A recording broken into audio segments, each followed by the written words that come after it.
Embassy ਵੱਲੋਂ ਆਇਆ ਜੀ ਇਹ ਲਵ ਲੈਟਰ ਲਿਖਿਆ ਵੀ ਹੋਇਆ ਲਵ ਲੈਟਰ ਅੰਬੈਸੀ ਵੱਲੋਂ ਲਵ ਲੈਟਰ ਮੈਨੂੰ ਕੋਈ ਪਰਵਾਹ ਨਹੀਂ। ਤੁਸੀਂ ਇੱਕ ਚੀਜ਼ ਸੋਚ ਕੇ ਦੇਖੋ, ਗਲਤ ਆਫਰ ਲੈਟਰ ਤੇ ਬੱਚੇ ਨੇ 9,27,000 ਭਰਤਾ ਕਰ ਦੋ, ਬੱਚੇ ਦਾ ਤਾਂ ਪੂਰਾ ਦਿਲੇ ਤੋੜ ਦੋ। ਵੀਡੀਓ ਬਣਾਉਣ ਦਾ ਮਤਲਬ ਇਹ ਹੈ ਕਿ ਅਸੀਂ 100% ਸਹੀ ਹਾਂ। ਸਾਡਾ ਪਤਾ ਨਹੀਂ ਕੌਣ ਸੁੱਤਾ ਪਿਆ ਇਹਨਾਂ ਚੋਂ, ਕਾਲਜ ਸੁੱਤਾ ਪਿਆ ਜਾਂ ਅੰਬੈਸੀ ਸੁੱਤੀ ਪਈ ਹੈ।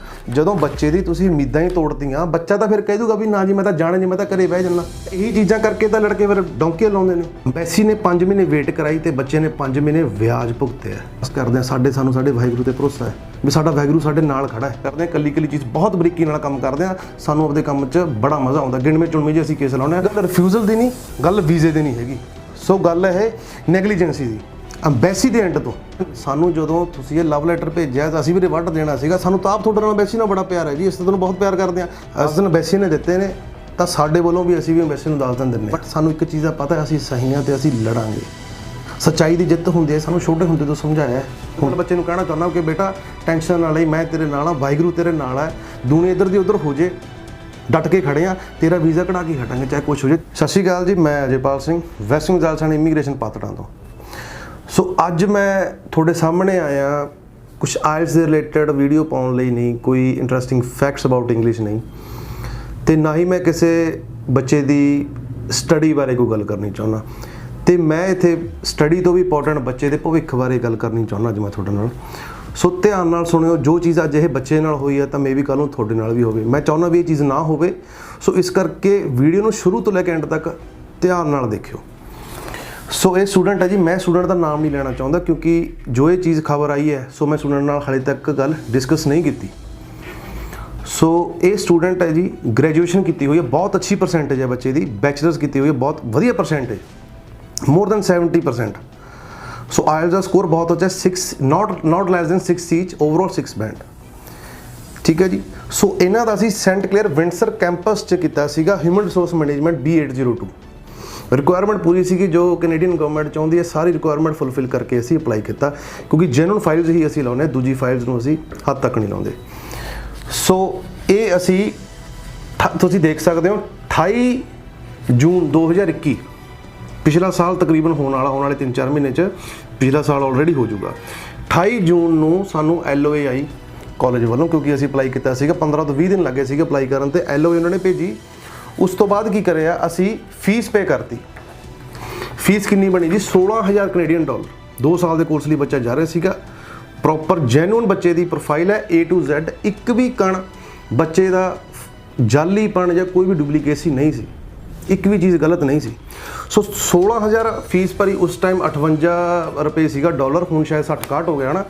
ਸੋ 9,27,000 ਫੀਸ ਭਰੀ, 9,27,000 ਬੋਲ ਦੇ ਮੂੰਹ ਭਰ ਜਾਂਦਾ। ਬਹੁਤ ਔਖੇ ਭਰਨੇ ਪੈਂਦੇ ਨੇ। ਜੇ ਇੰਨੇ ਪੈਸੇ ਆਪਣੇ ਕੋਲ ਇੱਥੇ ਹੋਣ ਤਾਂ ਬੱਚਾ ਬਾਹਰ ਕੋ ਜਾਵੇ। ਜ਼ਮੀਨਾਂ ਗਹਿਣੇ ਕਰਨੇ ਪੈਂਦੇ ਨੇ, ਕਿੱਲੇ ਵੇਚਣੇ ਪੈਂਦੇ ਨੇ, ਬਹੁਤ ਔਖਾ ਹੋ ਕੇ ਬੱਚੇ ਨੂੰ ਜਾਣਾ ਪੈਂਦਾ ਤਾਂ ਕਿ ਬੱਚਾ ਆਪਣੇ ਸੁਪਨੇ ਪੂਰੇ ਕਰ ਸਕੇ ਉੱਥੇ ਬਾਹਰ ਜਾ ਕੇ। ਇੱਥੇ ਨਹੀਂ ਹੁੰਦੇ, ਬਹੁਤ ਰੀਜ਼ਨਸ ਨੇ ਇਹਨਾਂ ਦੇ। ਤਾਂ ਸ਼ਾਇਦ ਮੈਨੂੰ ਲੱਗਦਾ ਇਹ ਸੁਪਨੇ ਸਿਰਫ ਬੱਚਿਆਂ ਤੱਕ ਹੀ ਰਹਿ ਗਏ।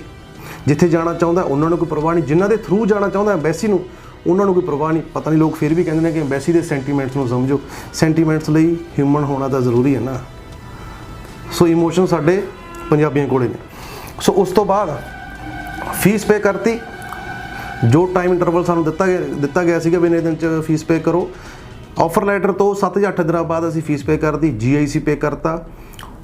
ਤੇ ਉਸ ਤੋਂ ਬਾਅਦ ਬਾਇਓਮੈਟ੍ਰਿਕ, ਜੋ ਵੀ ਨਾਰਮਲ ਪ੍ਰੋਫਾਈਲ ਚੱਲਦੀ ਹੈ, ਬਾਇਓਮੈਟ੍ਰਿਕ ਕਰਕੇ ਅਸੀਂ ਸਬਮਿਸ਼ਨ ਕਰਕੇ ਫਾਈਲ ਅਸੀਂ ਅਪਲੋਡ ਕਰ ਦਿੱਤੀ ਜੀ 13 ਅਕਤੂਬਰ ਨੂੰ, ਠੀਕ ਹੈ। ਹਾਲਾਂਕਿ ਅੰਬੈਸੀ ਕਹਿੰਦੀ ਸੀ ਵੀ ਅਸੀਂ ਬਹੁਤ ਜਲਦੀ ਤੁਹਾਨੂੰ ਰਿਵਰਟ ਦੇਵਾਂਗੇ, ਬਹੁਤ ਅਸੀਂ ਕੋਸ਼ਿਸ਼ ਕਰ ਰਹੇ ਹਾਂ। ਪਤਾ ਨਹੀਂ ਕਿਹੜੀ ਕੋਸ਼ਿਸ਼ ਕਰ ਰਹੀ ਹੈ, ਆਪਾਂ ਨੂੰ ਤਾਂ ਲੱਗਦਾ ਨਹੀਂ ਵੀ ਸਾਡੇ ਲਈ ਕੋਈ ਕੋਸ਼ਿਸ਼ ਕੀਤੀ ਇਹਨਾਂ ਨੇ। ਸੋ ਅਕਤੂਬਰ ਦੀ ਫਾਈਲ ਲਗਾਈ ਸੀ, ਅਕਤੂਬਰ, ਨਵੰਬਰ, ਦਸੰਬਰ, ਜਨ, ਫੈਬ, ਮਾਰਚ, 5 ਮਹੀਨੇ ਵੇਟ ਕਰਨ ਤੋਂ ਬਾਅਦ ਅੰਬੈਸੀ ਨੇ 5 ਮਹੀਨੇ ਵੇਟ ਕਰਾਈ ਤੇ ਬੱਚੇ ਨੇ 5 ਮਹੀਨੇ ਵਿਆਜ ਭੁਗਤਿਆ। ਵਿਆਜ 9,27,000 ਦਾ ਨਹੀਂ, ਤਕਰੀਬਨ 16 ਤੋਂ 17 ਲੱਖ ਦਾ। GIC ਵੀ ਸੀ। ਆਪਾਂ ਕਹਿ ਦਿੰਦੇ ਆ ਵੀ GIC ਬੱਚੇ ਕੋਲ ਰਹਿਣੀ ਹੈ, ਬੱਚੇ ਕੋਲ ਹੀ ਹੋਊਗੀ ਜੀ, ਤੁਹਾਡੇ ਕੋਲ ਹੈ। ਇੱਥੋਂ ਤਾਂ ਮਾਪਿਆਂ ਨੂੰ ਪੈਸੇ ਚੱਕਣੇ ਪੈਂਦੇ ਨੇ ਨਾ, ਇੱਥੋਂ ਤਾਂ ਔਖੇ ਹੋ ਕੇ ਚੱਕਣੇ ਪੈਂਦੇ ਨੇ। ਮੈਨੂੰ ਪਤਾ ਉਸ ਫੈਮਿਲੀ ਨੇ ਪੈਸੇ ਕਿੱਥੋਂ ਕਰੇ, ਕਿਵੇਂ ਕਰੇ। ਮੈਂ ਉਸ ਚੀਜ਼ ਨਾਲ ਬਹੁਤ ਵਧੀਆ ਤਰੀਕੇ ਨਾਲ ਵਾਕਫੀਅਤ ਰੱਖਦਾ, ਉਸ ਚੀਜ਼ ਨਾਲ ਕਿੱਦਾਂ ਉਹਨਾਂ ਨੇ ਪੇਮੈਂਟ ਕਰੀ। ਸੋ ਇਹੀ ਚੀਜ਼ ਹੈ ਵੀ ਜਿਹਦੇ ਕਰਕੇ ਅੱਜ ਮੈਂ ਨਾ ਕਾਫੀ ਜ਼ਿਆਦਾ ਦੁੱਖ ਹੋ ਰਿਹਾ ਮੈਨੂੰ ਜੋ ਵੀ ਚੀਜ਼ ਦਾ। ਸੋ ਇਹ ਗੱਲ ਰਿਫਿਊਜ਼ਲ ਦੀ ਨਹੀਂ, ਗੱਲ ਵੀਜ਼ੇ ਦੀ ਨਹੀਂ ਹੈਗੀ। ਸੋ ਗੱਲ ਇਹ ਨੈਗਲੀਜੈਂਸੀ ਦੀ। ਅੰਬੈਸੀ ਦੇ ਐਂਡ ਤੋਂ ਸਾਡੇ ਵੱਲੋਂ ਕੋਈ ਮਿਸਟੇਕ ਨਹੀਂ, ਅੰਬੈਸੀ ਦੇ ਵੱਲੋਂ ਹੋਈ ਹੈ। ਸੋ ਬਣੇ ਰਹੋ। ਉਸ ਤੋਂ ਬਾਅਦ ਹੋਇਆ ਕੀ ਜੀ, ਜੈਨ ਇਨਟੇਕ ਸੀਗਾ, ਜਿੱਦਾਂ ਮੈਂ ਪਹਿਲਾਂ ਦੱਸ ਕੇ ਹਟਿਆ ਸੈਂਟ ਕਲੀਅਰ ਦਾ। ਜੈਨ ਇਨਟੇਕ ਨੋਰਮਲ ਜੀ ਗੱਲ ਅਕਤੂਬਰ 'ਚ ਅਪਲਾਈ ਕੀਤਾ ਸੀਗਾ। ਜੈਨ ਇਨਟੇਕ ਸਾਨੂੰ ਨਹੀਂ ਮਿਲ ਰਿਹਾ ਸੀਗਾ ਹਾਲੇ ਤੱਕ, ਸੌਰੀ ਜੈਨ ਇਨਟੇਕ ਅਸੀਂ ਅਪਲਾਈ ਕੀਤਾ ਹੋਇਆ ਸੀ ਤੇ ਅੰਬੈਸੀ ਵੱਲੋਂ ਕੋਈ ਰਿਵਰਟ ਨਹੀਂ ਆਇਆ। ਅੰਬੈਸੀ ਸੁੱਤੀ ਪਈ ਸੀ, ਪਤਾ ਨਹੀਂ ਕੀ ਕਰ ਰਹੀ ਹੈ। ਤੇ ਜਿੱਥੋਂ ਤੱਕ ਉਹਨਾਂ ਨੇ ਅੰਬੈਸੀ ਨੇ ਕਿਹਾ ਸੀਗਾ ਵੀ ਅਕਤੂਬਰ ਦੀ ਜਿਹੜੀ ਫਾਈਲ ਦਿਨ ਅਸੀਂ 2 ਜਾਂ 3 ਮਹੀਨੇ 'ਚ ਅਸੀਂ ਰਿਵਰਟ ਦੇ ਦਾਂਗੇ, ਨਹੀਂ ਆਇਆ ਹਾਲੇ ਤੱਕ। ਅਸੀਂ ਕੀ ਕੀਤਾ, ਦਸੰਬਰ ਦੇ ਐਂਡ 18 ਜਾਂ 19 ਦਸੰਬਰ ਨੂੰ ਅਸੀਂ ਜੈਨ ਇਨਟੇਕ ਡੈਫਰ ਪਾਤਾ ਸੈਪਟੰਬਰ ਦੇ। ਸਾਨੂੰ ਕੈਂਪਸ ਥੋੜ੍ਹਾ ਜਿਹਾ ਹਟ ਕੇ ਮਿਲ ਗਿਆ, ਸੈਂਟ ਕਲੀਅਰ ਦਾ ਹੀ ਸੀਗਾ। ਸੋ ਸਾਨੂੰ ਡਾਊਨਟਾਊਨ ਕੈਂਪਸ ਮਿਲ ਗਿਆ, ਹਿਊਮਨ ਰਿਸੋਰਸ ਮੈਨੇਜਮੈਂਟ ਮਿਲ ਗਿਆ B804। ਪਹਿਲਾਂ ਸੀਗਾ B802, ਇਹ B804। ਇਹ ਕੋਈ ਐਡਾ ਕੋਈ ਚੇਂਜ ਵਾਲਾ ਕੰਮ ਨਹੀਂ, ਸਾਰਾ ਕੁਝ ਸੇਮ ਹੈ, ਕੈਂਪਸ ਚੇਂਜ ਹੋ ਗਿਆ ਬਸ। ਸੋ ਉਹਦੇ ਲਈ ਵੀ ਸਾਨੂੰ ਤਕਰੀਬਨ ਮਹੀਨਾ ਤੋਂ 1.5 ਮਹੀਨੇ ਵੇਟ ਕਰਨੀ ਪਈ, ਕਿਉਂਕਿ ਸਾਨੂੰ 15 ਫਰਵਰੀ 2022 ਨੂੰ ਸਾਨੂੰ ਕਾਲਜ ਵੱਲੋਂ ਆ ਗਿਆ ਵੀ ਤੁਹਾਡਾ LOA ਇਸ਼ੂ ਹੋ ਗਿਆ ਜੀ, ਲੈਟਰ ਆਫ ਐਕਸੈਪਟੈਂਸ ਹੋ ਗਈ। ਰਿਸਿਪਟ ਇਹਨਾਂ ਦੀ ਆ ਗਈ, ਸ਼ਾਇਦ ਰਿਸਿਪਟ ਮੈਂ ਲਾਈ ਹੋਈ ਹੈ, ਇੱਥੇ ਸੀ ਇਹਨਾਂ ਦੀ ਰਿਸਿਪਟ। ਰਿਸਿਪਟ ਕਿੱਥੇ ਇਹਨਾਂ ਦੀ, ਚਲੋ ਫੀਸ ਜਿਹੜੀ ਆਪਾਂ ਭਰੀ ਸੀਗੀ ਜੈਨ ਇਨਟੇਕ ਲਈ, ਇਹਨਾਂ ਨੇ ਡੈਫਰ ਕਰਕੇ ਆਪਾਂ ਨੂੰ ਇਨਟੇਕ ਦੇਤਾ। ਤੁਸੀਂ ਧਿਆਨ ਨਾਲ ਦੇਖ ਸਕਦੇ ਹੋ, ਸਕਰੀਨ ਦੇ ਉੱਤੇ ਤੁਹਾਨੂੰ ਮਿਲੂਗਾ। ਕੱਲੀ ਚੀਜ਼ ਤੁਸੀਂ ਪੜ੍ਹੋ, ਤੁਹਾਨੂੰ ਨੌਲੇਜ ਆਉਣੀ ਚਾਹੀਦੀ ਹੈ। ਤੁਸੀਂ ਜਿੱਥੇ ਜਾ ਰਹੇ ਹੋ ਉੱਥੇ ਜਾ ਕੇ ਪੜ੍ਹਨਾ, ਤੁਹਾਨੂੰ ਚੀਜ਼ਾਂ ਇੱਥੋਂ ਹੀ ਪਤਾ ਹੋਣੀ ਚਾਹੀਦੀਆਂ ਨੇ, ਫਰੋਮ A to Z, ਠੀਕ ਹੈ ਜੀ। ਸੋ ਇਹ LOA ਬੱਚੇ ਦਾ ਆ ਗਿਆ, ਅਸੀਂ ਬੜੇ ਖੁਸ਼ ਵੀ ਹਾਂਜੀ ਡੈਫਰਲ ਪੈ ਗਿਆ ਸਾਡਾ। ਤੇ ਹੁਣ ਉਸ ਤੋਂ ਬਾਅਦ ਕੀ ਹੋ ਗਿਆ, ਸਾਰਾ ਕੁਝ ਪ੍ਰੋਪਰਲੀ ਚੱਲ ਰਿਹਾ ਜੀ। ਅਕਤੂਬਰ ਦੀ ਫਾਈਲ ਆਈ ਹੋਈ ਸੀਗੀ, 28 ਜੂਨ ਨੂੰ ਅਸੀਂ ਫੀਸ ਭਰੀ ਸੀਗੀ ਬੱਚੇ ਦੀ। ਆਫਰ ਲੈਟਰ ਸਾਨੂੰ ਹੋ ਗਿਆ ਸੀਗਾ 15 ਜਾਂ 20 ਦਿਨਾਂ ਬਾਅਦ, ਮੈਕਸਿਮਮ 20 ਦਿਨਾਂ ਬਾਅਦ ਅਸੀਂ ਫੀਸ ਭਰਤੀ ਸੀ। 16 ਲੱਖ ਰੁਪਏ ਚੱਕ ਕੇ ਬੱਚੇ ਨੇ। ਚਲੋ ਉਹ ਬੱਚੇ ਦੀ ਸਰਦਰਦੀ, ਅੰਬੈਸੀ ਨੂੰ ਇਸ ਤੋਂ ਕੋਈ ਲੈਣ ਦੇਣ ਨਹੀਂ। ਅਗਲੇ ਨੇ ਕਹਿਣਾ ਵੀ ਹਾਂ ਵੀ ਤੁਸੀਂ ਔਖੇ ਨਹੀਂ ਹੋ ਰਹੇ ਤਾਂ ਜਾ ਕੇ ਰਹੋ, ਮਜਬੂਰੀਆਂ ਜਾਂਦੀਆਂ ਨੇ, ਮਜਬੂਰੀਆਂ ਕਰਕੇ ਬੰਦਾ ਜਾਂਦਾ। ਇਹੀ ਤਾਂ ਚੀਜ਼ਾਂ, ਮਜਬੂਰੀਆਂ ਦਾ ਕੋਈ ਫਾਇਦਾ ਨਾ ਚੱਕੇ। ਸੋ ਉਸ ਤੋਂ ਬਾਅਦ ਕੀ ਹੋਇਆ, ਮਾਰਚ 10 ਨੂੰ ਅੰਬੈਸੀ ਵੱਲੋਂ ਆਇਆ ਜੀ ਇਹ ਲਵ ਲੈਟਰ। ਇਹ ਮੈਂ ਇੱਥੇ ਲਿਖਿਆ ਵੀ ਹੋਇਆ, ਲਵ ਲੈਟਰ ਅੰਬੈਸੀ ਵੱਲੋਂ। ਲਵ ਲੈਟਰ ਮੈਨੂੰ ਕੋਈ ਪਰਵਾਹ ਨਹੀਂ, ਠੀਕ ਹੈ। ਆਪਾਂ ਤਾਂ ਜੀ ਪੰਜਾਬੀ ਹਾਂ, ਗੁਰਸਿੱਖ ਬੰਦੇ, ਆਪਾਂ ਤਾਂ ਇੱਕ 1.25 ਲੱਖ ਨਾਲ ਲੜ ਪੈਂਦੇ ਹਾਂ। ਤਾਂ ਫਿਰ ਇੱਕ ਅੰਬੈਸੀ ਹੈ, ਕੋਈ ਗੱਲ ਨਹੀਂ, ਆਪਾਂ ਕਰਾਂਗੇ ਜਿੱਥੇ ਆਪਾਂ ਸਹੀ ਹਾਂ। ਅੰਬੈਸੀ ਨੇ ਕੀ ਲਿਖਿਆ, ਕੋਈ ਰਿਫਿਊਜ਼ਲ ਨਹੀਂ, ਕੋਈ ਵੀਜ਼ਾ ਨਹੀਂ। ਰਿਫਿਊਜ਼ਲ ਹੁੰਦਾ ਸਾਇਰ ਦੇ, ਰਿਫਿਊਜ਼ਲ ਵੀ ਨਹੀਂ ਅਸੀਂ ਸਹਿਣੀ ਸੀ, ਕਿਉਂਕਿ ਸਾਡੀ ਕੱਲੀ ਚੀਜ਼ ਸਹੀ ਸੀਗੀ। ਲਾਇਰ ਦੇ ਥਰੂ ਅਸੀਂ ਲੌਗਇਨ ਕਰਦੇ ਹਾਂ, ਕੱਲੀ ਚੀਜ਼ ਬਹੁਤ ਬਰੀਕੀ ਨਾਲ ਕੰਮ ਕਰਦੇ ਹਾਂ। ਸਾਨੂੰ ਆਪਦੇ ਕੰਮ 'ਚ ਬੜਾ ਮਜ਼ਾ ਆਉਂਦਾ। ਗਿਣਵੇਂ ਚੁਣਵੇਂ ਜੇ ਅਸੀਂ ਕੇਸ ਲਾਉਂਦੇ ਹਾਂ, ਸਹੀ ਕੇਸ ਲਾਉਂਦੇ ਹਾਂ, ਗਲਤ ਕੰਮ ਅਸੀਂ ਕਰਦੇ ਨਹੀਂ, ਆਉਂਦੇ ਨਹੀਂ ਸਾਡੇ ਕੋਲ ਗਲਤ ਕੰਮ ਵਾਲਾ ਬੰਦਾ। ਤੇ ਉਸ ਤੋਂ ਬਾਅਦ ਕੀ ਹੈ, ਇਹਨਾਂ ਨੇ 16 ਸੈਕਸ਼ਨ A ਦੇ ਅਕੋਰਡਿੰਗ ਮੈਂ ਤੁਹਾਨੂੰ ਜਿਸਟ ਕੱਢ ਕੇ ਦੱਸ ਦਿੰਦਾ। ਇਹ ਕਹਿੰਦੇ ਤੁਸੀਂ ਮਿਸ ਰਿਪਰੈਜ਼ੈਂਟੇਸ਼ਨ ਕੀਤੀ ਹੈ ਜੀ, ਮਤਲਬ ਚੀਜ਼ਾਂ ਤੁਸੀਂ ਸਹੀ ਨਹੀਂ ਲਈਆਂ। ਇਹਦਾ ਨਿਚੋੜ ਇਹ ਹੈ, ਤੁਸੀਂ ਜੋ ਚੀਜ਼ਾਂ ਰਿਪਰੈਜ਼ੈਂਟ ਕੀਤੀਆਂ, ਵੀਜ਼ਾ ਆਫਿਸਰ ਚਾਹੁੰਦਾ ਹੈ ਕਿ ਦੈਟ ਦਾ visa officer reasonably requires documents evidence, ਜੋ ਆਪਾਂ ਪ੍ਰੂਫ ਕਰਦੇ ਹਾਂ, ਡਾਕੂਮੈਂਟ ਆਪਾਂ ਪਾਉਂਦੇ ਹਾਂ, ਸਾਰੇ ਸਹੀ ਹੋਣੇ ਚਾਹੀਦੇ ਨੇ। ਪਰ ਆਪਣਾ ਤਾਂ ਸਾਰਾ ਕੁਝ ਸਹੀ ਹੈ, A to Z ਸਹੀ ਹੈ। ਚਲੋ ਜੀ, ਪੜ੍ਹ ਲਿਆ। ਉਸ ਤੋਂ ਬਾਅਦ ਇਹਨਾਂ ਨੇ ਕਿਹਾ specifically I have concern that you may be inadmissible for misrepresentation. ਮਤਲਬ ਜਿਹੜੇ ਤੁਸੀਂ ਡਾਕੂਮੈਂਟ ਲਗਾਏ ਨੇ ਉਹਨਾਂ 'ਚ ਕੋਈ ਦਿੱਕਤ ਹੈ। ਗ੍ਰੈਜੂਏਸ਼ਨ ਬੱਚੇ ਦੀ ਸਹੀ ਹੈ, ਆਇਲਸ ਬੱਚੇ ਦੀ ਸਹੀ ਹੈ, ਗੈਪ ਵੀ ਕੋਈ ਇਦਾਂ ਦਾ ਹੈ ਨਹੀਂ, ਗੈਪ ਪ੍ਰੋਪਰ ਅਸੀਂ ਕਵਰ ਅਪ ਕੀਤਾ ਹੈ। ਜੋ ਕੈਨੇਡੀਅਨ ਗਵਰਨਮੈਂਟ ਮੰਗਦੀ ਹੈ ਸਾਰਾ ਕੁਝ ਅਸੀਂ ਪ੍ਰੋਵਾਈਡ ਕਰਵਾਇਆ। ਚਲੋ ਜੀ, ਉਸ ਤੋਂ ਬਾਅਦ ਗਵਰਨਮੈਂਟ ਨੇ ਕੀ ਕਰਿਆ, ਇੱਥੇ ਨਹੀਂ ਖੜੀ ਹੈਗੀ। ਉਸ ਤੋਂ ਬਾਅਦ ਇਹਨਾਂ ਨੇ ਲਿਖਿਆ ਤਾਂ ਰੀਸੈਂਟ ਲੈਟਰ ਆਫ ਐਕਸੈਪਟੈਂਸ, ਜਿਹੜਾ ਲੈਟਰ ਸੈਂਟ ਕਲੀਅਰ ਕਾਲਜ ਤੋਂ LOA ਆਇਆ ਤੁਹਾਡਾ, ਤੁਸੀਂ ਸਬਮਿਟ ਕਰਿਆ ਇਨ ਸਪੋਰਟ ਆਫ ਯੂਰ ਐਪਲੀਕੇਸ਼ਨ। ਜਿਹੜਾ ਆਪਾਂ LOA ਸਬਮਿਟ ਕਰਦੇ ਹਾਂ ਵੀ ਅਸੀਂ ਫੀਸ ਭਰਤੀ, ਅੱਗੇ ਸਾਡੀ ਫਾਈਲ, ਜਦੋਂ ਆਪਾਂ ਫਾਈਲ ਲੌਂਚ ਕਰਦੇ ਹਾਂ ਸਾਰੇ ਡਾਕੂਮੈਂਟਸ ਆਪਾਂ ਭਰਦੇ ਆਪਾਂ, ਹੈ ਨਾ। ਸੋ ਉੱਥੇ ਉਹਨਾਂ ਨੇ ਕਿਹਾ ਵੀ ਜਿਹੜਾ ਤੁਸੀਂ ਆਫਰ ਲੈਟਰ LOA ਜਿਹਨੂੰ ਆਪਾਂ ਕਹਿੰਦੇ ਆ ਵਾਜ਼ ਵੈਰੀਫਾਈਡ, ਵੈਰੀਫਾਈ ਕੀਤਾ ਗਿਆ, ਠੀਕ ਹੈ, ਕਰ ਲਓ, ਆਪਾਂ ਨੂੰ ਕੀ ਦਿੱਕਤ ਹੈ ਜਦੋਂ ਆਪਾਂ ਸਹੀ ਹਾਂ, ਹੈ ਨਾ। ਵਾਜ਼ ਵੈਰੀਫਾਈਡ ਐਂਡ ਕਨਫਰਮਡ, ਕੀ ਕਨਫਰਮ ਹੋਇਆ, ਫਰੋਡਲੈਂਟ। ਫਰੋਡਲੈਂਟ ਇਹਦਾ ਮਤਲਬ ਕੀ ਹੈ ਵੀ ਜਿਹੜਾ ਤੁਸੀਂ LOA ਇਸ਼ੂ ਭੇਜਿਆ ਸਾਨੂੰ ਕਾਲਜ ਵੱਲੋਂ ਆਇਆ ਵੀ ਉਹ ਜਾਲੀ ਹੈ, 2 ਨੰਬਰੀ ਹੈ, ਗਲਤ ਹੈ। ਇੱਥੇ ਨਹੀਂ ਖੜੇ ਹਲੇ, ਇਹ ਅੱਗੇ ਸੁਣ ਲਓ, ਗੁੱਸਾ ਤਾਂ ਜਾਇਜ਼ ਆ ਮੇਰਾ। ਉਸ ਤੋਂ ਬਾਅਦ ਇਹਨਾਂ ਨੇ ਕਿਹਾ you may wish to withdraw this application. ਤੁਸੀਂ ਅਗਰ ਚਾਹੁੰਦੇ ਤਾਂ ਤੁਸੀਂ ਐਪਲੀਕੇਸ਼ਨ ਵਿਦਡਰਾ ਕਰ ਲਓ। ਕਿਉਂ ਕਰ ਲਈਏ ਜੀ, ਸਾਡੇ ਡਾਕੂਮੈਂਟ ਬਿਲਕੁਲ ਸਹੀ ਨੇ, 16 ਲੱਖ ਰੁਪਏ ਅਸੀਂ ਲਾ ਚੁੱਕੇ। ਅੰਬੈਸੀ ਨੇ ਪਹਿਲੀ 5-6 ਮਹੀਨੇ ਲੈ ਲਏ, ਡੈਫਰ ਸਾਨੂੰ ਕਾਲਜ ਨੇ ਸਾਨੂੰ ਦੁਖੀ ਕੀਤਾ ਹੈ। ਤੇ ਹੁਣ ਤੁਹਾਡੀ ਅੰਬੈਸੀ ਰਿਫਿਊਜ਼ਲ ਦੇ ਅਸੀਂ ਮੰਨ ਜਾਈਏ, ਪਹਿਲੀ ਗੱਲ ਤਾਂ ਅਸੀਂ ਮੰਨਦੇ ਨਹੀਂ, ਬਟ ਕੋਈ ਇੱਕ ਕਿਨਾਰਾ ਤਾਂ ਲੱਗ ਜੇ ਨਾ। ਇਹ ਤੜਪਾਉਣ ਵਾਲਾ ਕੰਮ ਕਿੱਥੋਂ ਆ ਗਿਆ ਤੁਹਾਡਾ ਇਹ। If you no longer consider studying, ਅਗਰ ਤੁਸੀਂ ਸੈਂਟ ਕਲੀਅਰ ਕਾਲਜ 'ਚ ਨਹੀਂ ਪੜ੍ਹਨਾ ਚਾਹੁੰਦੇ, ਜਦੋਂ ਬੱਚੇ ਦੀ ਤੁਸੀਂ ਉਮੀਦਾਂ ਹੀ ਤੋੜਤੀਆਂ, ਬੱਚਾ ਤਾਂ ਫਿਰ ਕਹਿ ਦੂਗਾ ਵੀ ਨਾ ਜੀ ਮੈਂ ਤਾਂ ਜਾਣਾ ਨਹੀਂ, ਮੈਂ ਤਾਂ ਘਰੇ ਬਹਿ ਜਾਣਾ। ਲੜਕੇ ਫਿਰ ਇਹੀ ਚੀਜ਼ਾਂ ਕਰਕੇ ਤਾਂ ਲੜਕੇ ਫਿਰ ਡੌਂਕੀਆਂ ਲਾਉਂਦੇ ਨੇ, ਠੀਕ ਹੈ। ਲੜਕੀਆਂ ਦਾ ਕੀ ਕਰਦੇ ਨੇ ਘਰ ਦੇ, ਮੈਂ ਸਾਰਿਆਂ ਨੂੰ ਕਹਿ ਰਿਹਾ ਮੇਰੀ ਗੱਲ ਨੂੰ ਅਦਰਵਾਈਜ਼ ਨਾ ਲਿਓ। ਤੰਗ ਹੋ ਕੇ ਪੇਰੈਂਟਸ ਕੀ ਕਰਦੇ ਨੇ ਵੀ ਚਲੋ ਵਿਆਹ ਦਿੰਦੇ ਨੇ। ਉਹਨਾਂ ਦੇ ਸੁਪਨੇ ਉਹਨਾਂ ਦੇ ਕਿੱਥੇ ਗਏ। ਕਿ ਉਹਨਾਂ ਨੇ ਕੋਈ ਗਲਤ ਡਾਕੂਮੈਂਟੇਸ਼ਨ ਲਾਈ ਹੈ? ਨਹੀਂ ਲਾਈ, ਬਿਲਕੁਲ ਵੀ ਇੱਕ ਵੀ ਪੈਸੇ ਦੀ ਮਿਸਟੇਕ ਸਾਡੇ ਐਂਡ ਤੋਂ ਨਹੀਂ ਹੋਈ। ਸਾਰੀ ਦੀ ਸਾਰੀ 100% ਮਿਸਟੇਕ ਅੰਬੈਸੀ ਤੋਂ ਹੋਈ ਹੈ। ਅੱਗੇ ਅੰਬੈਸੀ ਨੇ ਕੀ ਕਿਹਾ ਵੀ ਤੁਸੀਂ ਅਗਰ ਨਹੀਂ ਪੜ੍ਹਨਾ ਚਾਹੁੰਦੇ ਤੁਸੀਂ ਆਪਦਾ ਸਾਰਾ ਕੁਝ ਵਾਪਸ ਲੈ ਲਓ ਤੇ ਜਾਂ ਤੁਸੀਂ ਨਵਾਂ ਲੈਟਰ ਆਫ ਅਸੈਪਟੈਂਸ ਪ੍ਰੋਵਾਈਡ ਕਰਵਾ ਦਿਓ। ਹਾਂਜੀ, ਤੁਸੀਂ ਸੋਚ ਰਹੇ ਹੋਗੇ ਕਿ ਨਵਾਂ LOA ਇਸ਼ੂ ਕਰ ਦੇਣਾ ਚਾਹੀਦਾ ਸੀਗਾ, ਉਹ ਅਸੀਂ ਆਲਰੇਡੀ ਕਰਤਾ ਜੀ। ਪ੍ਰੋਬਲਮ ਹੈ ਸਾਡੀ ਇਹ ਹੈ, ਅਸੀਂ ਉਹ LOA ਵੀ ਜਿਹੜਾ ਸਾਨੂੰ ਨਵਾਂ ਸੈਪਟੰਬਰ ਦਾ ਹੈ ਨਾ, ਉਹ ਅਸੀਂ ਆਲਰੇਡੀ ਅਪਲੋਡ ਕਰ ਚੁੱਕੇ ਹਾਂ। ਉਹ ਕਰਤਾ, ਪਤਾ ਨਹੀਂ ਕੌਣ ਸੁੱਤਾ ਪਿਆ ਇਹਨਾਂ 'ਚੋਂ, ਕਾਲਜ ਸੁੱਤਾ ਪਿਆ ਜਾਂ ਵੈਸੀ ਸੁੱਤੀ ਪਈ ਹੈ। ਉਸ ਤੋਂ ਬਾਅਦ ਇੱਥੇ ਨਹੀਂ ਖੜੇ, ਉਸ ਤੋਂ ਬਾਅਦ ਸੈਕਸ਼ਨ 40(1)(a) 40(2)(a) ਮਤਲਬ ਉਹੀ ਹੈ ਵੀ ਮਿਸ ਰਿਪਰੈਜ਼ੈਂਟੇਸ਼ਨ ਆ ਗਿਆ। 40(1) ਦਾ ਮਤਲਬ ਹੈ ਜਸਟ ਤੁਹਾਨੂੰ ਮੈਂ ਦੱਸ ਰਿਹਾ, ਸਾਰਾ ਪੜ੍ਹ ਕੇ ਨਹੀਂ ਦੱਸ ਸਕਦਾ, ਵੀਡੀਓ ਬਹੁਤ ਲੰਬੀ ਹੋ ਜਾਊਗੀ। ਠੀਕ ਹੈ ਵੀ ਤੁਸੀਂ ਵੀ ਸਾਨੂੰ ਮਿਸਗਾਈਡ ਕੀਤਾ, ਮਤਲਬ ਜਿੱਦਾਂ ਆਪਾਂ ਕਹਿੰਦੇ ਵੀ ਡਾਕੂਮੈਂਟੇਸ਼ਨ ਗਲਤ ਆ, ਉਹਨਾਂ ਦੇ LOA ਤੇ ਬੈਠੇ ਨੇ ਵੀ ਤੁਸੀਂ ਸਾਨੂੰ ਆਫਰ ਲੈਟਰ ਗਲਤ ਪ੍ਰੋਵਾਈਡ ਕਰਵਾਇਆ। ਤੁਸੀਂ ਇੱਕ ਚੀਜ਼ ਸੋਚ ਕੇ ਦੇਖੋ, ਗਲਤ ਆਫਰ ਲੈਟਰ ਤੇ ਬੱਚੇ ਨੇ 9,27,000 ਭਰਤਾ ਹੈ। ਵੈਸੇ ਤਾਂ ਟੁੱਚੂ ਕਾਲਜਾਂ ਨੂੰ ਜਿਨ੍ਹਾਂ ਤੋਂ 15 ਤੋਂ 20,000 ਰੁਪਏ ਤੁਸੀਂ ਪੇ ਕਰੋ, ਪੈਕੇਜ ਕਰ ਲੈਂਦੇ ਨੇ ਜਿਹੜੇ ਏਜੰਟ, ਕੋਈ ਵੀ ਕਰਦਾ, ਕੋਈ ਵੀ ਲਾ ਲਓ, ਮੈਂ ਕਿਸੇ ਦਾ ਨਾਮ ਨਹੀਂ ਲੈਣਾ ਚਾਹੁੰਦਾ, ਮੈਂ ਬਿਲਕੁਲ ਸਹੀ ਗੱਲ ਕਹਿਣ ਲੱਗਿਆ। ਉਹਨੂੰ ਤਾਂ ਵੈਸੇ ਠਾ ਦੇਣੇ ਵੀਜ਼ਾ ਦੇ ਦਿੰਦੇ 5 5.5 ਨਹੀਂ ਦੇ ਸੋਚਦੀ। ਹਾਂਜੀ, ਵੈਸੇ ਤੇ ਸੈਂਟੀਮੈਂਟ ਦੇਖੋ, ਅੱਜ 5.5 ਨੂੰ ਵੀਜ਼ਾ ਦੇ ਰਹੀ ਹੈ, 5.5 ਵਾਲੇ ਚੱਕੋ ਜੀ ਫਾਈਲਾਂ ਆ ਜਾਓ, ਇਹੀ ਹੁੰਦਾ। ਠੀਕ ਹੈ, ਫਿਰ PT ਵਾਲੇ ਆ ਕੇ ਜੀ ਚਲੋ ਸਾਰੇ PT ਵਾਲੇ ਕਰੋ। ਮੈਂ ਇਹ ਨਹੀਂ ਕਹਿੰਦਾ ਵੀ ਹਾਂ ਵੈਸੇ ਦੇ ਹਿਸਾਬ ਨਾਲ ਚਲੋ, ਮੈਂ ਕਹਿੰਦਾ ਜੋ ਰਿਕੁਆਇਰਮੈਂਟ ਹੈ ਤੁਸੀਂ ਉੱਦਾਂ ਚੱਲੋ। ਮੇਰਾ PT ਦਾ ਵੀ ਬੱਚੇ ਦਾ ਰਿਫਿਊਜ਼ਲ ਆਈ ਹੈ, ਡੇਢ ਕੁ ਮਹੀਨਾ ਹੋ ਗਿਆ ਨਾ, ਡੇਢ ਕੁ ਮਹੀਨਾ ਪਹਿਲਾਂ ਬੱਚੇ ਦੀ ਰਿਫਿਊਜ਼ਲ ਆਈ ਹੈ। 94% ਬੱਚੇ ਦੇ ਗਵਰਨਮੈਂਟ ਦੇ ਪੈਸਿਆਂ ਦੇ ਹੀ ਬੱਚਾ ਪੜ੍ਹਿਆ। ਐਡਾ ਹੋਣਹਾਰ ਬੱਚਾ 94% ਬੱਚੇ ਦਾ ਦਿਲੇ ਤੋੜ ਕੇ ਰੱਖਦਾ।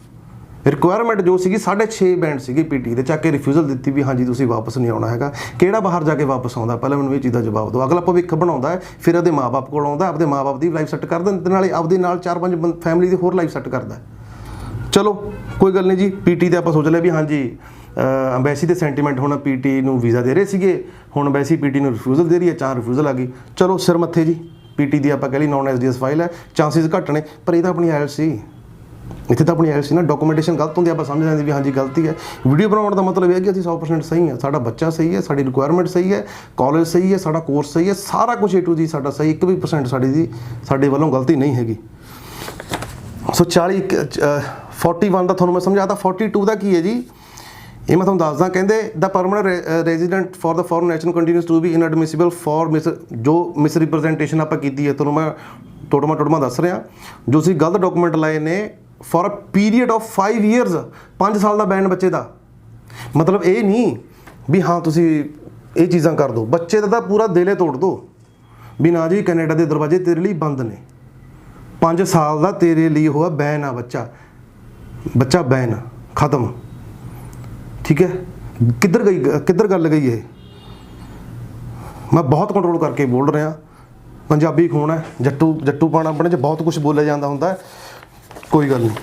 ਉਸ ਤੋਂ ਬਾਅਦ ਇੱਥੇ ਹੀ ਨਹੀਂ ਖੜੀ, ਅੰਬੈਸੀ ਨੇ ਇੱਕ ਹੋਰ ਚੀਜ਼ ਲਿਖੀ ਹੈ ਐਂਡ 'ਚ, ਲੋਲੀਪੌਪ ਦਿੱਤਾ ਇੱਕ, I would like to give you an opportunity. ਮੈਂ ਤੁਹਾਨੂੰ ਇੱਕ ਮੌਕਾ ਦੇਣ ਲੱਗਿਆ। ਅੰਬੈਸੀ ਨੂੰ ਚਾਹੀਦਾ ਮੌਕਾ, ਸਾਨੂੰ ਕਾਹਦਾ ਮੌਕਾ ਦੇ ਰਹੇ ਹੋ ਤੁਸੀਂ? ਆਪਦਾ LOA ਤੁਸੀਂ ਤੁਹਾਨੂੰ ਅਪਲੋਡ ਕਰਤਾ, ਉਹ ਚੈੱਕ ਕਰੋ, ਸਾਨੂੰ ਕਾਹਦਾ ਮੌਕਾ ਦੇ ਰਹੇ ਹੋ ਤੁਸੀਂ? To respond to this information. ਸਾਨੂੰ ਜਦੋਂ ਤੁਸੀਂ ਇਹ ਲਵ ਲੈਟਰ ਭੇਜਿਆ ਤਾਂ ਅਸੀਂ ਵੀ ਰਿਵਰਟ ਦੇਣਾ ਸੀਗਾ। ਸਾਨੂੰ ਤਾਂ ਆਪ ਤੁਹਾਡੇ ਨਾਲ ਅੰਬੈਸੀ ਨਾਲ ਬੜਾ ਪਿਆਰ ਹੈ ਜੀ, ਅਸੀਂ ਤੁਹਾਨੂੰ ਬਹੁਤ ਪਿਆਰ ਕਰਦੇ ਹਾਂ। ਤੁਹਾਨੂੰ ਭੇਜਦਾ ਅਪਲੋਡ, ਉਹਨੂੰ ਤੁਸੀਂ ਚੈੱਕ ਕਰੋ। I will afford you 10 days। Afford ਕਰ ਰਹੇ ਨੇ, ਬਹੁਤ ਔਖੇ ਨੇ, 10 ਦਿਨ ਉਹਨਾਂ ਨੂੰ ਸਾਡੇ ਲਈ ਦੇ ਰਹੇ ਨੇ, 10 ਦਿਨ। 10 days from the receipt of this letter to make any representation in this regard. ਜਦੋਂ ਸਾਡੇ ਡਾਕੂਮੈਂਟੇਸ਼ਨ ਸਾਡੀ ਸਹੀ ਹੈ, ਕੱਲੀ ਫਾਈਲ ਮੈਂ ਤੁਹਾਡੇ ਨਾਲ ਡਿਸਕਸ ਕਰਕੇ ਹਟਾਂ, ਅਗਰ ਕਿਸੇ ਨੇ ਪੁੱਛਣੀ ਪੁੱਛ ਸਕਦੇ ਹੋ, ਕੋਈ ਦਿੱਕਤ ਨਹੀਂ। ਸਾਰਾ ਕੁਝ A to Z ਸਾਡਾ ਸਹੀ ਹੈ, ਤਾਂ ਇਹ ਲਵ ਲੈਟਰ ਕਾਹਦਾ? ਠੀਕ ਹੈ, ਸੋ ਮੈਂ ਇਹੀ ਗੱਲ ਕਹਿਣਾ। ਸੋ ਮੇਰਾ ਮੋਟਿਵ ਵੀਡੀਓ ਬਣਾਉਣ ਦਾ ਹੈ ਕਿ ਅਗਰ ਤੁਹਾਡੇ ਨਾਲ ਇਦਾਂ ਦਾ ਕੁਝ ਹੋ ਰਿਹਾ ਜਾਂ ਹੋ ਚੁੱਕਿਆ ਨਾ, ਤਾਂ ਪਲੀਜ਼ ਚੁੱਪ ਕਰਕੇ ਬੈਠੋ ਨਾ। ਅਗਰ ਤੁਸੀਂ ਆਪਦੀ ਜਗ੍ਹਾ ਸਹੀ ਹੋ, ਮੇਰੇ ਹਿਸਾਬ ਨਾਲ ਅਗਰ ਤੁਸੀਂ ਆਪਦੀ ਜਗ੍ਹਾ ਸਹੀ ਹੋ ਨਾ, ਤੁਸੀਂ ਲੱਖ ਕੀ ਤੁਸੀਂ ਕਰੋੜ ਬੰਦੇ ਦੇ ਸਾਹਮਣੇ ਵੀ ਡਟ ਕੇ ਬੋਲ ਸਕਦੇ ਹੋ। ਅੰਬੈਸੀ ਦੀ ਮਨਮਾਨੀ ਉੱਥੇ ਚਲਾਓ ਜਿੱਥੇ ਤੁਸੀਂ ਗਲਤ ਹੋ। ਤੁਸੀਂ ਸਹੀ ਹੋ, ਤੁਸੀਂ ਵੜਕ ਕੇ ਬੋਲੋ। ਮੈਂ ਏਡੀ ਚੋਟੀ ਦਾ ਜ਼ੋਰ ਲਗਾ ਦੂੰਗਾ, ਜਿੰਨੇ ਜੋਗਾ ਮੈਂ ਹੈਗਾ, ਜਿੰਨੇ ਜੋਗਾ ਵੀ ਮੈਂ ਹੈਗਾ, ਬੱਚੇ ਦਾ ਮੈਂ ਵੀਜ਼ਾ ਲੈ ਕੇ ਹਟੂੰਗਾ। ਅਗਰ ਕੋਈ ਰਿਫਿਊਜ਼ਲ ਆਉਂਦੀ ਹੈ, ਰਿਫਿਊਜ਼ਲ ਦਾ ਕੋਈ ਕਾਰਨ ਨਹੀਂਗਾ, ਰਿਫਿਊਜ਼ਲ ਦੇ ਸਾਰੇ ਰਾਹ ਬੰਦ ਨੇ, ਵੀਜ਼ੇ ਦੇ ਦਰਵਾਜ਼ੇ ਸਾਡੇ ਲਈ ਖੁੱਲ੍ਹੇ ਨੇ। ਸੋ ਇਹਦੇ ਲਈ ਸਾਡੇ ਕੋਲ ਇੱਕ ਫਾਇਦੇ ਵਾਲੀ ਚੀਜ਼ ਵੀ ਇਹ ਹੋਗੀ ਕਿ ਬੱਚੇ ਦਾ ਸਿਰਫ ਉਹਨਾਂ ਨੂੰ ਆਫਰ ਲੈਟਰ ਤੋਂ ਦਿੱਕਤ ਹੈ। ਸੋ ਇੱਕ ਪੋਜ਼ਿਟਿਵ ਸਾਈਨ ਸਾਡੇ ਲਈ ਇਹ ਹੋ ਗਿਆ ਵੀ ਅਸੀਂ LOA ਅਪਲੋਡ ਕਰਤੀ। LOA ਉਹਨਾਂ ਨੇ ਮੰਗੀ ਸੀ, ਜਿੱਦਾਂ ਉਹ ਮੰਗ ਲੈਂਦੇ ਹੁੰਦੇ ਨੇ ਰਿਫਿਊਜ਼ਲ 'ਚ ਵੀ 5.5 ਬੈਂਡ ਨੇ। ਠੀਕ ਹੈ, ਵੀ ਐਲੀਜੀਬਿਲਿਟੀ ਤੁਹਾਡੀ ਸਹੀ ਨਹੀਂ ਹੈਗੀ, ਉਹ ਆਪਾਂ ਫੁੱਲਫਿਲ ਕਰ ਦਿਓ, ਬਸ਼ਰਤੇ ਤੁਹਾਡੇ ਡਾਕੂਮੈਂਟ ਸਹੀ ਹੋਣ, ਵੀਜ਼ਾ ਆ ਜਾਂਦਾ। ਰਿਫਿਊਜ਼ਲ ਦਾ ਸਿਸਟਮ ਇਹੀ ਹੁੰਦਾ। ਅਗਰ ਉਹ ਕਹਿ ਦੇਣ ਵੀ ਤੁਸੀਂ ਕੈਨੇਡਾ ਲੀਵ ਹੀ ਨਹੀਂ ਕਰਨਾ, ਤਾਂ ਫਿਰ ਸਤਨਾਮ ਹੈ। ਸੋ ਇਹ ਮੈਂ ਤੁਹਾਨੂੰ ਵੀ ਦੱਸਣਾ ਚਾਹੁੰਦਾ ਬੱਚਿਆਂ ਨੂੰ ਕਿ ਅਗਰ ਤੁਹਾਡੇ ਨਾਲ ਇਦਾਂ ਦਾ ਕੁਝ ਹੁੰਦਾ ਨਾ, ਬਹੁਤ ਸਟੀਕ ਧਿਆਨ ਨਾਲ ਹੀ ਸਾਰਾ ਕੁਝ ਕਰੋ। ਅਗਰ ਥੋੜੀ ਡਾਕੂਮੈਂਟੇਸ਼ਨ ਸਹੀ ਹੈ, ਇਹ ਘੱਟੋ ਘੱਟ ਬੱਚੇ ਦਾ 16 ਤੋਂ 18 ਲੱਖ ਲੱਗ ਚੁੱਕਿਆ ਬੱਚੇ ਦਾ। ਔਰ ਮੈਂ ਤੁਹਾਨੂੰ ਇੱਕ ਚੀਜ਼ ਹੋਰ ਦਿਖਾਉਣਾ, ਇੱਥੇ ਨਹੀਂ ਬੱਚਾ ਕੌਣ ਹੈ, ਮੈਂ ਬੱਚੇ ਨਾਲ ਗੱਲ ਵੀ ਨਹੀਂ ਕਰੀ। ਕਿਉਂ? ਕਿਉਂਕਿ ਬੱਚੇ ਨੂੰ ਮੇਰੇ ਤੇ ਭਰੋਸਾ ਹੈਗਾ, ਬੱਚੇ ਨੂੰ ਸਰ ਤੇ ਭਰੋਸਾ, ਮੇਰੇ ਤੇ ਭਰੋਸਾ, ਬਹੁਤ ਭਰੋਸਾ ਬੱਚੇ ਨੂੰ ਆਪਦੇ ਡਾਕੂਮੈਂਟੇਸ਼ਨ ਤੇ ਭਰੋਸਾ। ਸਭ ਤੋਂ ਜ਼ਿਆਦਾ ਇੰਪੋਰਟੈਂਟ ਜੀ ਤੇ ਅਸੀਂ ਪੰਜਾਬੀ ਵਿਸ਼ਵਾਸ ਕਰਦੇ ਹਾਂ, ਸਾਡੇ ਵਾਹਿਗੁਰੂ ਤੇ ਭਰੋਸਾ ਹੈ ਵੀ ਸਾਡਾ ਵਾਹਿਗੁਰੂ ਸਾਡੇ ਨਾਲ ਖੜਾ ਹੈ। 10 ਦਿਨ ਇਹਨਾਂ ਨੇ ਦਿੱਤੇ ਨੇ, ਕਿਹੜੀ ਚੀਜ਼ ਨੂੰ 10 ਦਿਨ ਦਿੱਤੇ ਯਾਰ, ਮੈਨੂੰ ਤਾਂ ਇਹ ਨਹੀਂ ਸਮਝ ਆਉਂਦੀ। ਕਿਹੜੀ ਚੀਜ਼ ਨੂੰ 10 ਦਿਨ ਦਿੱਤੇ ਨੇ? ਜਦੋਂ ਸਾਡੀ ਚੀਜ਼ ਸਹੀ ਹੈ। ਜਦੋਂ ਕੱਲ ਮੈਨੂੰ ਇਹਨਾਂ ਦਾ ਆਹ ਚੀਜ਼ ਆਈ, ਮੇਰੀ ਰੋਟੀ ਨਹੀਂ ਲੰਘੀ, ਨਾ ਮੈਂ ਬੱਚੇ ਨਾਲ ਗੱਲ ਕਰ ਸਕਿਆ ਵੀ ਮੈਂ ਬੱਚੇ ਨਾਲ ਕਿਹੜੇ ਮੂੰਹ ਗੱਲ ਕਰਾਂ, ਕੀ ਕਹਾਂ ਬੱਚੇ ਨੂੰ। ਮੈਨੂੰ ਤਾਂ ਆਪ ਸਮਝ ਤੋਂ ਬਾਹਰ ਹੋ ਰਿਹਾ। ਪਰ ਮੈਂ ਇੱਕ ਗੱਲ ਕਹਿਣਾ, ਮੈਂ ਏਡੀ ਚੋਟੀ ਦਾ ਜ਼ੋਰ ਲਾ ਦੂੰਗਾ ਬੱਚੇ ਦਾ ਵੀਜ਼ਾ ਮੈਂ ਲੈਣ 'ਚ, ਮੈਨੂੰ ਕੁਝ ਵੀ ਕਰਨਾ ਪਵੇ ਐਟ ਐਨੀ ਕਾਸਟ ਮੈਂ ਜਾਊਂਗਾ ਕਿਉਂਕਿ ਮੇਰਾ ਬੱਚਾ ਸਹੀ ਹੈ। ਮੇਰੇ ਵੱਲੋਂ ਜਿਹੜੀ ਫਾਈਲ ਲੌਜ ਹੋਈ ਹੈ A to Z ਸਾਰੀ ਸਹੀ ਹੈ, ਕੋਈ ਗਲਤ ਕੰਮ ਨਹੀਂ ਹੈਗਾ। ਅੰਬੈਸੀ ਦੀ ਗਲਤੀ ਹੋਈ, ਅੰਬੈਸੀ ਭਰਪਾਈ ਕਰੇ, ਅੰਬੈਸੀ ਨੇ ਕੀ ਕਹਿਣਾ, ਸੌਰੀ ਕਹਿ ਕੇ ਸਾਰ ਦੇਣਾ। ਬਟ ਉਹ ਸੌਰੀ ਦੇ ਚੱਕਰ 'ਚ ਮੈਨੂੰ ਟੈਨਸ਼ਨ ਨਹੀਂ, ਕੋਈ ਗੱਲ ਨਹੀਂ, ਮੈਂ 1-2 ਦਿਨ ਕੋਈ ਗੱਲ ਨਹੀਂ, ਆਪਾਂ ਚਲੋ ਮੈਂ ਫੀਲ ਹੁੰਦਾ ਹੈ ਨਾ, ਮੇਰਾ ਆਪਦਾ ਬੱਚਾ ਸੀਗਾ, ਕੋਈ ਗੱਲ ਨਹੀਂ। ਪਰ ਜੇ ਮੈਂ ਬੱਚੇ ਕੋਲ ਮੈਂ ਗੱਲ ਕਰਾਂ, ਪਹਿਲੀ ਗੱਲ ਮੇਰਾ ਹੱਕ ਬਣਦਾ, ਪਰ ਮੈਂ ਇਹ ਵੀ ਚਾਹੁੰਦਾ ਕਿ ਬੱਚਾ ਟੈਨਸ਼ਨ ਨਾ ਲਵੇ। ਅੰਬੈਸੀ ਦੀ ਨੈਗਲੀਜੈਂਸੀ ਕਰਕੇ ਕਿੰਨੀਆਂ ਜ਼ਿੰਦਗੀਆਂ ਨੂੰ ਸਹਿਣਾ ਪਊਗਾ ਇਹ। ਤਾਂ ਥੋੜ੍ਹਾ ਬਹੁਤਾ ਤੁਸੀਂ ਵੀ ਆਪਦਾ ਧਿਆਨ ਨਾਲ ਫਾਈਲ ਅਪਲੋਡ ਕਰ ਦਿਓ, ਫਾਈਲ ਲੌਂਚ ਕਰ ਦਿਓ ਪ੍ਰੋਪਰ ਤਰੀਕੇ ਨਾਲ। ਸਾਰਾ ਕੁਝ ਸਹੀ ਹੋਣਾ ਚਾਹੀਦਾ। ਜਿੱਦਾਂ ਅੰਬੈਸੀ ਨੇ ਸਾਨੂੰ ਲਵ ਲੈਟਰ ਦਿੱਤਾ, ਅਸੀਂ ਚਾਹੁੰਦੇ ਨਹੀਂ ਵੀ ਤੁਹਾਨੂੰ ਵੀ ਲਵ ਲੈਟਰ ਮਿਲੇ, ਪਰ ਜੇ ਗਲਤ ਹੁੰਦਾ ਆਪਾਂ ਸਹਿ ਲੈਂਦੇ। ਮੈਂ ਤੁਹਾਨੂੰ ਦੱਸਦਾ ਉਹ ਬੱਚਾ ਕੌਣ ਹੈ, ਸ਼ਾਇਦ ਬੱਚੇ ਨੂੰ ਪਤਾ ਲੱਗ ਜੇ ਵੀਡੀਓ ਦੇਖ ਕੇ। ਪਰ ਮੈਂ ਇੱਕ ਗੱਲ ਬੱਚੇ ਨੂੰ ਕਹਿਣਾ ਚਾਹੁੰਦਾ ਕਿ ਬੇਟਾ ਟੈਨਸ਼ਨ ਨਾ ਲਈ, ਮੈਂ ਤੇਰੇ ਨਾਲ ਹਾਂ, ਵਾਹਿਗੁਰੂ ਤੇਰੇ ਨਾਲ ਹੈ। ਦੁਨੀਆ ਇੱਧਰ ਦੀ ਉੱਧਰ ਹੋ ਜੇ, ਡਟ ਕੇ ਖੜੇ ਆ, ਤੇਰਾ ਵੀਜ਼ਾ ਕਢਾ ਕੇ ਹਟਾਂਗੇ ਚਾਹੇ ਕੁਛ ਹੋ ਜੇ। ਤੂੰ ਸਹੀ ਹੈ, ਸਾਰਾ ਕੁਝ ਸਹੀ ਹੈ ਆਪਣਾ, ਕੋਈ ਚੀਜ਼ ਗਲਤ ਨਹੀਂ ਹੈ। ਵਾਹਿਗੁਰੂ ਤੇ ਭਰੋਸਾ ਰੱਖੀ। ਆ ਬੱਚੇ ਨੇ ਅੱਜ ਪਾਇਆ ਹੋਇਆ ਇਹ, ਤੇ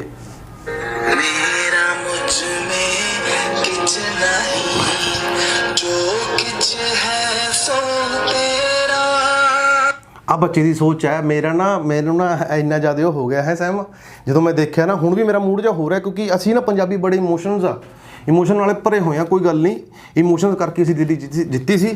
ਤੇ ਮੈਂ ਉਹੀ ਗੱਲ ਕਹਿਣਾ ਕਿ ਅਗਰ ਇਹ ਅੰਬੈਸੀ ਦੀ ਐਡੀ ਮਨਮਾਨੀ ਹੈਗੀ ਤਾਂ ਉਹ ਦਿਨ ਦੂਰ ਨਹੀਂ ਹੈਗਾ ਜਦੋਂ ਸਾਰੇ ਸਟੂਡੈਂਟ ਇਕੱਠੇ ਹੋ ਕੇ ਦਿੱਲੀ ਧਰਨੇ ਦੇਣਗੇ। ਤਾਂ ਕੋਈ ਚੱਕਰ ਨਹੀਂ ਹੈਗਾ, ਆਪਣੇ ਹੱਕਾਂ ਲਈ ਜੇ ਆਪਾਂ ਬੋਲਣਾ ਚਾਹੁੰਦੇ ਆ ਤਾਂ ਬੋਲੋ। ਦਿੱਕਤ ਕੀ ਹੈ, ਬਸ਼ਰਤੇ ਆਪਾਂ ਸਹੀ ਹੋਣੇ ਚਾਹੁੰਦੇ ਹਾਂ। ਆਪਾਂ ਸਹੀ ਸੀਗੇ, 1.5 ਸਾਲ ਲੱਗ ਗਿਆ, ਆਪਾਂ ਜਿੱਤ ਕੇ ਤਾਂ ਆਏ। ਮੈਂ ਕੋਈ ਭੜਕਾਉਣ ਵਾਲੀ ਗੱਲ ਨਹੀਂ ਕਰ ਰਿਹਾ, ਮੈਂ ਇੱਕ ਨੋਰਮਲੀ ਗੱਲ ਕਰ ਰਿਹਾ। ਮੇਰਾ ਇੱਥੇ ਬੋਲਣ ਦਾ ਕਾਰਨ ਸਿਰਫ ਇਹ ਹੈ ਕਿ ਆਪਾਂ ਜੋ ਬੱਚੇ ਦੀ ਫਾਈਲ ਲਾਈ ਹੈ A to Z ਬਿਲਕੁਲ ਸਹੀ ਹੈ। ਅੰਬੈਸੀ ਵੱਲੋਂ ਜਿਹੜੀ ਇਹ ਚੀਜ਼ ਆਈ ਹੈ ਇਹਦੀ ਭਰਪਾਈ ਕੌਣ ਕਰੂਗਾ? ਜੇ ਹੁਣ ਮੈਂ ਬੱਚੇ ਨਾਲ ਗੱਲ ਕਰ ਲਈ, ਮੈਂ ਚਾਹੁੰਦਾ ਵੀ ਮੈਂ ਤਾਂ ਚਲੋ ਟੈਨਸ਼ਨ 'ਚ ਆਇਆ ਪਿਆ, ਠੀਕ ਹੈ, ਬੱਚੇ ਦਾ ਭਵਿੱਖ ਹੈ, ਬੱਚੇ ਨਾਲ ਗੱਲ ਕਰੂੰ। ਹੁਣ ਬੱਚੇ ਨੂੰ ਇਹ ਚੀਜ਼ਾਂ ਦਾ ਪਤਾ ਨਹੀਂ ਹੁੰਦਾ, ਬੱਚੇ ਨੂੰ ਲੱਖ ਸਮਝਾਊਂਗਾ ਮੈਂ, ਬਟ ਉਹਨਾਂ ਨੂੰ ਪਤਾ ਹੈ ਵੀ ਹਾਂ ਸਰ ਸਾਡੇ ਕਰਨਗੇ, ਕੁਛ ਨਾ ਕੁਛ ਕਰਨਗੇ, ਜ਼ਰੂਰ ਕਰਨਗੇ। ਪਰ ਉਹ 1-2 ਦਿਨ ਤਾਂ ਵਿਚਾਰੇ ਦੁਖੀ ਤਾਂ ਹੋ ਜਾਣਗੇ, ਉਹਨਾਂ ਦੇ ਮਾਂ-ਬਾਪ ਨੂੰ ਵਿਚਾਰਿਆਂ ਨੂੰ ਕੀ ਪਤਾ, ਠੀਕ ਹੈ। ਸੋ ਇਹੀ ਹੈ। ਸੋ ਇਹ ਕੇਸ 'ਚ ਜੋ ਵੀ ਬਣੂਗਾ ਅੱਗੇ ਤੋਂ, ਸੋ ਮੈਂ ਵੀਡੀਓ ਅਪਲੋਡ ਕਰੂੰਗਾ ਤੁਹਾਨੂੰ। ਤੇ ਅਗਰ ਅੰਬੈਸੀ 'ਚੋਂ ਇੱਦਾਂ ਦਾ ਕੁਛ ਆ ਸਕਦਾ, ਜੇ ਕੁਛ ਵੀ ਇੱਦਾਂ ਦਾ ਕੁਛ ਆਉਂਦਾ ਤਾਂ ਤੁਸੀਂ ਅੰਬੈਸੀ ਨੂੰ ਚੈਲੰਜ ਕਰ ਸਕਦੇ ਹੋ। ਅਸੀਂ ਇਹ ਅਪਲੋਡ ਕਰਤਾ, 10 ਦਿਨ ਅੰਬੈਸੀ ਨੇ ਦਿੱਤੇ ਨੇ, ਤਾਂ ਸਾਡੇ ਵੱਲੋਂ ਵੀ ਅਸੀਂ ਵੀ ਅੰਬੈਸੀ ਨੂੰ 10 ਦਿਨ ਦਿੰਦੇ ਹਾਂ। ਮੈਨੂੰ ਪਤਾ ਅਸੀਂ ਕੋਈ ਨਹੀਂ ਹੈਗਾ ਅੰਬੈਸੀ ਨੂੰ 10 ਦਿਨ ਦੇਣ ਲਈ, ਬਟ ਸਾਨੂੰ ਇੱਕ ਚੀਜ਼ ਦਾ ਪਤਾ, ਅਸੀਂ ਸਹੀ ਹਾਂ ਤੇ ਅਸੀਂ ਲੜਾਂਗੇ। ਸੱਚਾਈ ਦੀ ਜਿੱਤ ਹੁੰਦੀ ਹੈ, ਸਾਨੂੰ ਛੋਟੇ ਹੁੰਦੇ ਤੋਂ ਸਮਝਾਇਆ ਹੈ। ਹੁਣ ਤੱਕ ਮੈਂ ਆਪਦੇ ਬੱਚੇ ਨੂੰ ਵੀ ਸਮਝਾਉਣਾ ਕਿ ਬੇਟਾ ਸੱਚ ਬੋਲਣਾ, ਸੱਚ, ਕਿਉਂਕਿ ਸੱਚਾਈ ਦੀ ਜਿੱਤ ਹੁੰਦੀ ਹੈ, ਝੂਠ ਦੇ ਪੈਰ ਨਹੀਂ ਹੁੰਦੇ, ਪਤਾ ਹੈ। ਬਟ ਇਹ ਸਮਾਂ ਆ ਗਿਆ ਹੁਣ ਵੀ ਆਪਾਂ ਨੂੰ ਇਹ ਚੀਜ਼ਾਂ 'ਤੇ ਅਮਲ ਕਰਨਾ। ਸੋ ਸਾਨੂੰ ਕੁਛ ਵੀ ਕਰਨਾ ਪਵੇ, ਜਿੰਨੇ ਜੋਗੇ ਹਾਂ ਆਪਾਂ ਕਰਾਂਗੇ। ਤੇ ਬਾਕੀ ਕਮੈਂਟ ਸੈਕਸ਼ਨ ਅਗਰ ਕੋਈ ਵੀ ਚੀਜ਼ ਪੁੱਛਣੀ ਕਰਨੀ ਹੋ ਜੇ ਇਸ ਬੱਚੇ ਦੇ ਫਾਈਲ ਰਿਗਾਰਡਿੰਗ, ਅਗਰ ਕੁਝ ਵੀ ਤੁਸੀਂ ਪੁੱਛ ਸਕਦੇ ਹੋ। ਸੋ ਟਿਲ ਦੈਨ ਟੇਕ ਕੇਅਰ। ਇਸ ਬਾਰੇ ਆਪਾਂ ਜਲਦੀ ਗੱਲ ਕਰਾਂਗੇ, ਵਾਹਿਗੁਰੂ ਕਰਕੇ, ਬਾਬਾ ਨਾਨਕ ਕਰੇ ਕਿ ਇਹਨਾਂ ਬੱਚਿਆਂ ਦਾ, ਇਹ ਬੱਚੇ ਦਾ ਜਲਦੀ ਵੀਜ਼ਾ ਆਵੇ ਤੇ ਮੈਂ ਬਹੁਤ ਜਲਦੀ ਵੀਡੀਓ 'ਚ ਗੱਲ ਕਰਾਂ ਬੱਚੇ ਦੇ ਵੀਜ਼ੇ ਬਾਰੇ। ਪਰ ਅੰਬੈਸੀ ਦਾ ਲਵ ਲੈਟਰ ਵਾਕਈ ਬੜਾ ਕਾਬਿਲੇ ਤਾਰੀਫ ਹੈ। ਥੈਂਕ ਯੂ ਜੀ।